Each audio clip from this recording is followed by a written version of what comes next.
Good morning, I'm here to introduce this lesson, the pre-learning intentions part of this lesson, and just behind me here you have a mind map, a spider, which should be giving you a bird's eye view of the whole of the syllabus that we've covered in this 5357 Advanced Technical Diploma in Electrical Installation. Now, previous years, the two previous years that I've looked at, okay, I've been here 18 months, but I've done 2 years of two lots of this 103 science, have given me a lot of what's it all for, and why do we need to do this, and oh no, not this again. And we get this from employers, and we get it from just being on site and thinking, why did I need to know all this? Well, let me tell you, the whole point of this is how British values on one side and the building regulations, the electricity at work regulations 1989, of which I've mentioned 2 regulations, Regulation 12 and Regulation 14. Regulation 12 is all about ADOS, disconnection of supply, and protection for safety, and how we disconnect fault currents, and 14, which is all about live working and not working live unless you absolutely jolly well have to, and there's no other alternative. Okay, so I've given those 2 examples of the EAWR, but the building regulations also state things like, if you're designing an open plan office, you need to wash the surface that people are working on with Lux, lovely Lux, and it's not a soap. No, it's Lux worth of light, 500 lux of light at working surface. That's what the building regs say, so we then need to go into science, because how can we work out 500 lux, what's that, of light? How big do the cables need to be? How much electricity is 500 lux of light going on our surfaces? Well, how do we work it out? It's all in 103 in the science. And here I've written up the science 103 on this side of the mind map, or the map that we're looking down onto the syllabus. The 2 F's of demand leading to design current. The 2 F's of demand. What are the 2 F's of demand? One is force in newtons, which leads to a force times distance. Force times distance is Newton meters. Newton meters is energy, work done, energy. They're interchangeable. It's the same number. Newton meters, joules, energy. Newton meters, joules. Obviously, if you do that much work done in less time, you had to run a lot faster than if you just strolled and did it in longer period of time. Newton meters per second then is watts, power. So we've got power, Newton meters per second, out of F equals MA. I said there are 2 F's of demand leading to IB. One was may the force be with you in newtons, leading to watts. The other is F equals EA. F equals EA. What's F equals EA? F here stands for luminous power. Luminous power.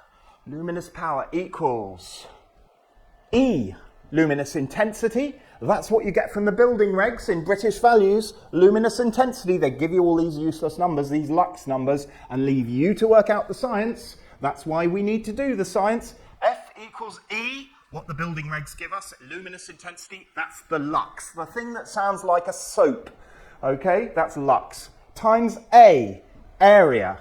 That's the area of the room. Now, we've also got, in our design, we might find out that F equals EA, the area times the lux we need equals the lumen, the luminous power that we need. And then we go down into the efficiency side of science here, and we look at efficacy.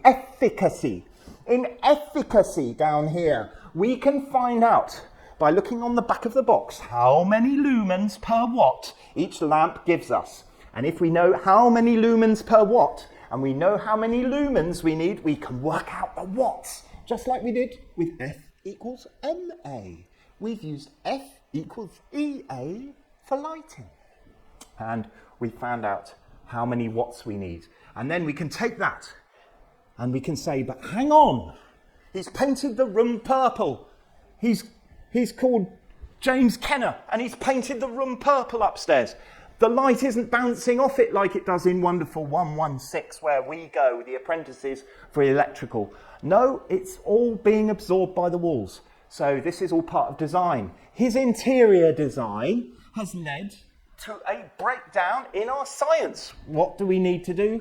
Look in 104 in correction factors and utilization coefficients. Utilization coefficients. So we can reduce the amount of light that bounces around by adding in utilization coefficients. And we'll be looking at that at the end of 103, the end of the science syllabus. Utilization coefficients. They're like for lighting what correction factors were for our power circuits. Correction factors about going from A to B in thermal insulation, keeping the cables too warm, and therefore us needing to increase the cross-sectional area. There's formulae for all this. In Appendix 4, we get the depressing Cs. What are the depressing Cs? We've done the 2 Fs of demand. What are the depressing Cs? For current carrying capacity of cables. Current carrying capacity of cables. They're the 4 Cs. But what are the depressing Cs? The depressing Cs are the correction factors. Ci, thermal insulation. Cf, fuse factor 0.725. Ca, ambient air temperature. Got a load of coefficients for that. Cg, grouping correction factor. And so on. And we get our cable calcs, not in the science, but in the design part of the syllabus.